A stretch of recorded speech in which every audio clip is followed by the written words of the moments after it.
শেষ এক দশকেরও বেশি সময় ধরে ভারত পাকিস্তানের দ্বিপাক্ষিক সিরিজ বন্ধ রয়েছে। দুই দেশের রাজনৈতিক টানাপোড়েনের কারণে আইসিসি বা এসএসির কোনো টুর্নামেন্ট ছাড়া ম্যাচ দেখা যায় না। পাকিস্তান বিশ্বকাপ খেলতে ভারত সফর করলেও নিজেদের সিদ্ধান্তে বরাবরই অনড় থেকেছে বিসিসিআই। এদিকে আসন্ন আইসিসি চ্যাম্পিয়ন্স ট্রফির আয়োজক হতে যাচ্ছে পাকিস্তান।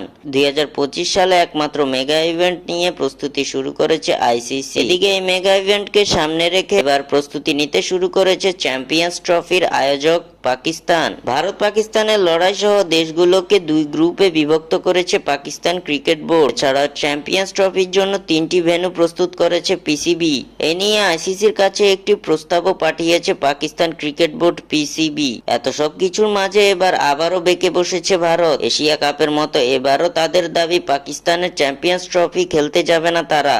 আয়োজন করতে হবে হাইব্রিড মডেলের চ্যাম্পিয়ন্স ট্রফি। গেল এশিয়া কাপেও আয়োজক পাকিস্তান থাকলেও ভারতের চাপে হাইব্রিড মডেলের টুর্নামেন্ট আয়োজন করতে বাধ্য হয়েছিল পাকিস্তান। তবে এবার সে পথে হাঁটবে না পিসিবি। 2025 চ্যাম্পিয়ন্স ট্রফি খেলতে যদি ভারত পাকিস্তানে না যায় তবে ভারতকে ছাড়াই চ্যাম্পিয়ন্স ট্রফির আয়োজন করবে পিসিবি, এমনটাই দাবি করছে বেশ কিছু সংবাদ মাধ্যম। গেল এশিয়া কাপে বিসিসিআইয়ের পক্ষ থেকে জানানো হয়েছিল মোদী সরকারের কাছ থেকে অনুমতি পেলে পাকিস্তানে যাবে ভারত। তবে সেবার অনুমতি দেয়নি মোদী সরকার। এবারও একই কাণ্ড ঘটিয়েছে ভারত। তারা জানিয়েছে এবারও চ্যাম্পিয়ন্স ট্রফি খেলার জন্য পাকিস্তানে যাওয়ার জন্য সরকারের কাছ থেকে অনুমতি দেওয়া হয়নি, যার কারণে হাইব্রিড মডেলের চ্যাম্পিয়ন্স ট্রফি খেলতে চাইছে ভারতীয় ক্রিকেট বোর্ড। অর্থাৎ প্রতিযোগিতার আয়োজক হিসেবে পাকিস্তানই থাকবে, কিন্তু ভারত তাদের ম্যাচগুলো অন্য দেশে গিয়ে খেলবে। গত বছর ভারতের এই দাবি মেনে নিয়েছিল পাকিস্তান ক্রিকেট বোর্ড পিসিবি, কিন্তু এবার হাইব্রিড মডেলের পথে যেতে নাও পারে পিসিবি। এছাড়া আইসিসিও এবার ভারতের দাবি মেনে নেবে না বলেই